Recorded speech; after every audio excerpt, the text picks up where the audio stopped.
kushtetuta parashikon që është kryetari i shtetit që përfaqëson Shqipërinë në pjesëmarrjen në organizata ndërkombëtare ose persona të cilët kanë plot fuqishmërinë e presidentit, kur presidenti heq dorë nga kjo. Kaq kemi kërkuar në përgjigje të jetë konform kushtetutas dhe ju që në hyrjet e emisionit e filluat me një të pavërtet të madhe që thotë që Partia Demokratike ka votuar pro pjesëmarrjes së Edi Ramës në atë bord. Jo, gabim, gënjeshtër. Madje keni votuar dhe gabim. Është njëjti argument, në Itali është përdorur në të kundërtën e asaj që thoni ju. Është gënjeshtër pra. Trumpi në Itali janë bërë 2 amendamente nga Partia Demokratike, janë votuar 2 amendamentet me 23 vota pro dhe me 83 vota kundër. Pra, ke thënë një gënjeshtër që në hyrjet e emisionit. Unë nuk mërzitem për cinizmin, sepse është marrëdhënie ndërmjet teje dhe atyre që na ndjekin. Për gënjeshtër më takon të t'jap përgjigje që meriton. Një gënjeshtër. E keni votuar me qef të madh. Dhe Rama do shkoj, doni apo s'doni ju? Tani nuk del dot nga gënjeshtra me këto që po thua, jo Meloni, jo njëri jo kushtetuta italiane. Te një gënjeshtër tani kaq. Dhe të shtunën gënjeni ju popullin opozitar. Po të vihesh të japësh përgjigje për të gjitha ato që thua, të kap në gënjeshtër çdo herë që hap gojën. Tani nuk merrem me gënjeshtrat e tjera që them, me këtë gënjeshtër të dash përgjigjen kaq. Gënjem unë apo gënjeni ju?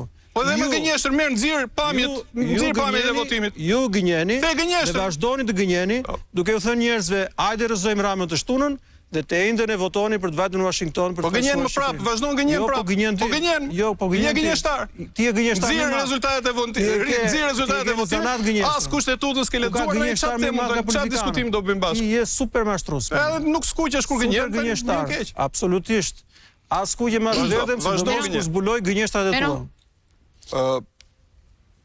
Së pari sa i qetë ka qenë Rama gjatë tyre zhvillimeve, mos gaboj se kjo ishte edhe teza juaj që duket sikur Rama të paktën kur i drejtuar. Ka një riskedulim, ka një kapitulim situatës vet. Janë dy mënyra e vetme për të kuptuar se çfarë mendon Rama dhe sa i qetë apo sa jo i qetë është. Është shikosh se si reagon ai, se nuk ka mënyrë tjetër për ta testuar njeriu. Shikosh se si reagon. Dhe ka 2 çaste. Pa shkuar aty do ta jap pa diskutim. Duhet mos jemi me memorie zero, se shkurtra memorie është kjo, se i bie mos jemi me zero nëse s'bëjmë këtë referencë.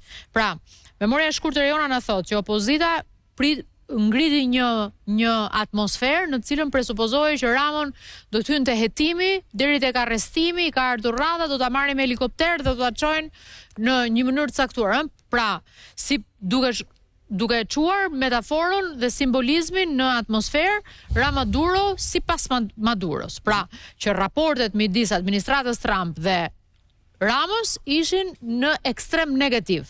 Dhe ashtu janë. Kjo gjë kalon 2-3 ditë dhe paraqitet një ftesë me Prime Minister, me Kryeministër Edi Rama, sigurisht shqiptarët... Si që është nisur, patjetër, kuptoj çfarë do të thonë. Shqiptarët kanë të drejtën e vet thonë, këta bërtasin plotësisht që ky është në prag të hetimit dhe këtu Rama merr një ftesë nga Donald Trump dhe këtu brenda ditës vjen Ebia dhe shoqëron për drek për dark dhe cili është realiteti politik dhe me cilën narrativ politik i përgjigjeni kësaj. Tani këtu kemi 2 plane. Plani i parë është të analizojmë ne këtu një herë çfarë po bën Rama dhe sa i qetë është ai. Sepse një njeri që është në marrëdhënie të jashtëzakonshme me Shtetet e Bashkuara të Amerikës, me një opozitë që sipas tij nuk ka ç'i bën.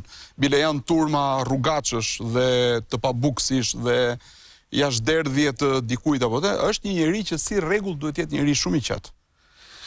Por reagimi ka 2 reagime Rama. Këto 2 reagime ka qenë zyrtare të paktën kundrejt opozitës dhe situatës në vend. E para ka një reagim e cila i kalon kufit e qesharakes, është gabim, është faj, është gjithçka.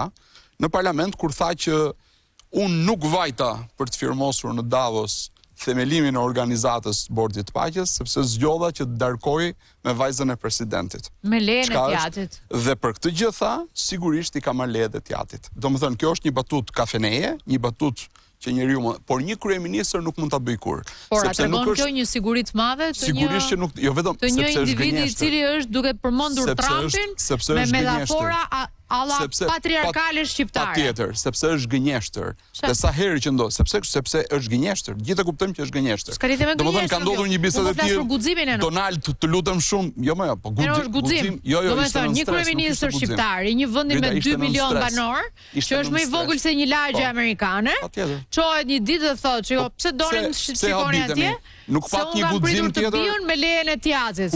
Kur I kishte marrëdhëniet po kaq të ngrira muaj më parë, jo shumë mirë, por shumë keq. Marrëdhëniet shumë ngrira muaj më parë, nuk pat një guxim tjetër, guxim idioti. Një shaka pa krip kur I drejtohet Macronit dhe I flet me ironi për Trumpin. Nuk është ky kryeministri I cili vitën parë quajti atë, po me çfarë guximi doli në CNN dhe tha mos pitoft o zot Trumpi se është turpi I njerëzimit. Çfarë gjeti atë pasi e tha këtë? Dhe çfarë gjeti ngelemi për ta parë çfarë gjeti, sepse po presim mos të shohim gjë.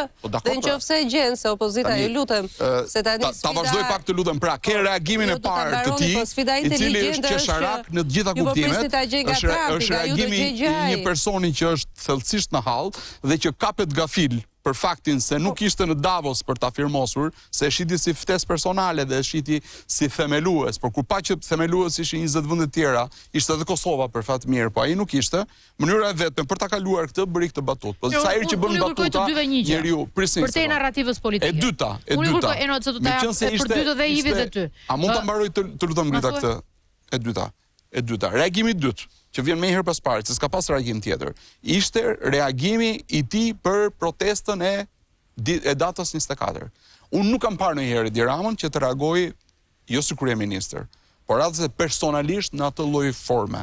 Si kryeministër me 10 herë. Jo, nuk për protesta asnjëherë. Ai ka reaguar për ngjarje, ka reaguar për persona, për protesta me atë lloj gjuhe të shfrenuar. Tani.